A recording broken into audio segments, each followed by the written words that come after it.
የጸዳችው በሌሊቱ መጨረሻ ጊዜ ከሆነ የመቅሪብ ወቅት እንዳለ ስለሆነ ከኢሻ በፊት ትሰግደዋለች። ንግግራቸው ተቋጨ። አሰላሙ አለይኩም ወራህመቱላሂ ወበረካቱ። ወደ የተከበራችሁ የቻናሌ ቤተሰቦች እንዴት ናችሁ? ሰላም ናችሁ? ሀይ ከኔ ጋር አልሐምዱሊላህ ወለከል ሐምድ በጣም ሰላም ነኝ። ረመዳንስ እንዴት ነው? አብሽሩ። ያው በሰው ሀገር በማዳም ቤት በጣም ከባድ ነው። አብሽሩላ ኸይር ነው። አላህ ደግሞ በሀገራችን ላይ የምንጾመው ከቤተሰቦቻችን ጋር ቅርብ ይሆናል ኢንሻአላህ። ለዚህ ቻናል አዲስ የሆናችሁ ሰብስክራይብ ደውላን በመጫን ቤተሰብ ይሁኑ። ቤተሰብ የሆናችሁ አበረታቶይ ከትናንትና የቀጠለ ይዤ ብቅ ብያለሁ። የሶላት ወቅት ገብቶ ከመስገዷ በፊት የወር አበባ ወይንም የወሊድ ደም ብታይ ሚዛን የሚደፋው ንግግር ያችን የሶላቷን መጀመሪያ ወቅት ደርሳባት ከዚያም ከመስገዷ በፊት የወር አበባ ወይንም የወሊድ ደም ያየችባትን ሶላት ቀዷ ማውጣት አይጠበቅባትም የሚለው ነው። ሸይኹል ኢስላም ኢብኑ ተይሚያህ ረዲየላሁ ዐንሃ መጅሙዐል ፈትዋ ጥራዝ 23 ገጽ 335 ላይ በዚህ ጉዳይ ላይ እንዲህ ይላሉ። ከማስረጃ አንጻር በጣም ግልጽ የሆነው የአቡ ሐኒፋና የማሊክ መዝሀብ ነው። ይኸውም እርሷ ምንም ነገር የለባትም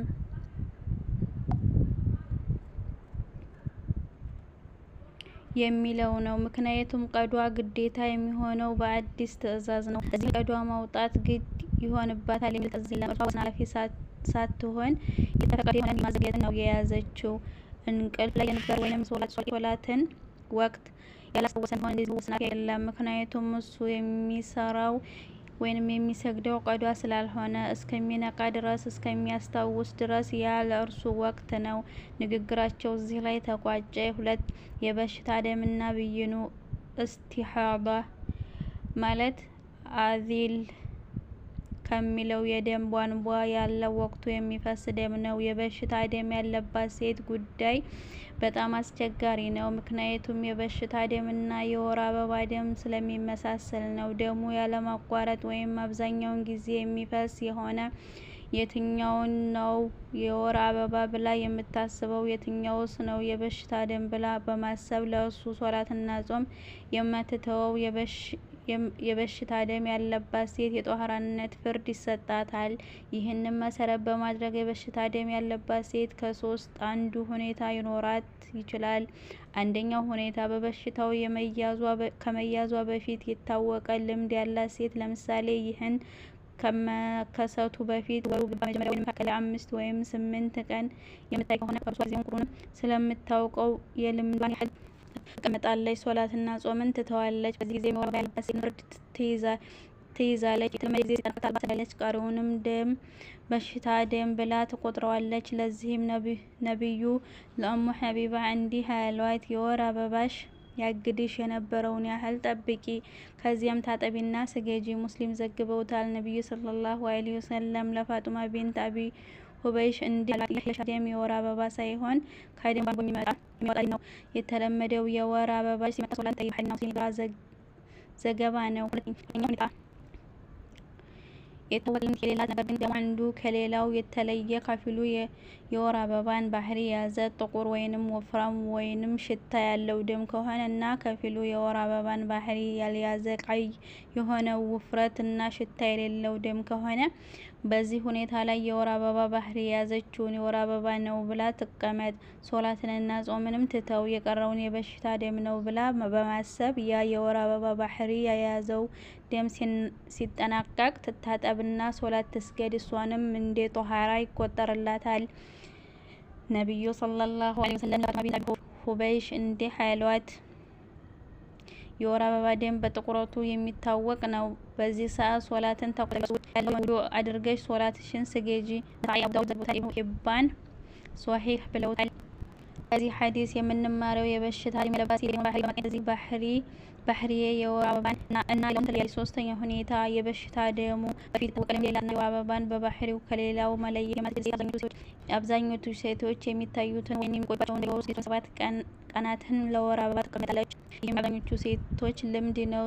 ለዚህ ማስረጃው ነብዩ ሰለላሁ ዐለይሂ ወሰለም ለሐምነት ቢንት ጃህሽ እንዲህ አሏት፣ ይህ የሸይጣን እርግጫ ነው። 6 ወይም 7 ቀን የወር አበባ ጊዜሽን ማድረግ ስትጸጂ ታጠቢና 24 ወይም 23ቱን ቀናት ስገጂ፣ ጾሚ። ይህ ማድረግሽ ለአንቺ በቂሽ ነው። ሌሎች የወር አበባን የሚያዩ ሴቶች እንደሚሰሩት ስሪ። ያለፉት 3 ሁኔታዎችን ባህሪዎች ሲጠቃለሉ ልምድ የነበራት ወደ ልምዷ ትመለሳለች። የወር አበባን ከበሽታ ደም መለየት የምትችልበት በመለየት ትሰራለች። ሁለቱም የሌላት 6 ወይም 7 ቀን የወር አበባ ጊዜዋ ታደርጋለች። ከላይ ያየናቸው 3ቱ የተለያዩ ባህሪያቶች ከነብዩ ሰለላሁ ዐለይሂ ወሰለም በወረዱት ሐዲሶች ውስጥ የሚጠቃለሉ ናቸው።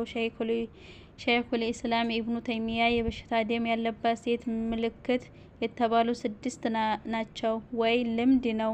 ይህ ከሁሉም ምልክቶች ጠንካራው ነው። ምክንያቱም መሰረታዊ መርሆው ይህ ጊዜ የበሽታ ደም ሳይሆን የወር አበባ ጊዜ ነው። ወይንም መለየት የምትችሉ የወር አበባን ከሌላው ጥቁር፣ ወፍራምና የሚሸት ደም ከቀዩ ደም የበለጠ የወር አበባ መሆን እድሉ የሰፋ ነው። ወይንም የአብዛኞቹ ሴቶች ልምድ ነው። ምክንያቱም መሰረታዊ መርሆ ብቸኛ ወይም ነጠላ ወደ አብዛኛው ስለሚካተት ነው። ቀሪዎቹንም አይሉ የተባሉ ምልክቶች አንስተዋል።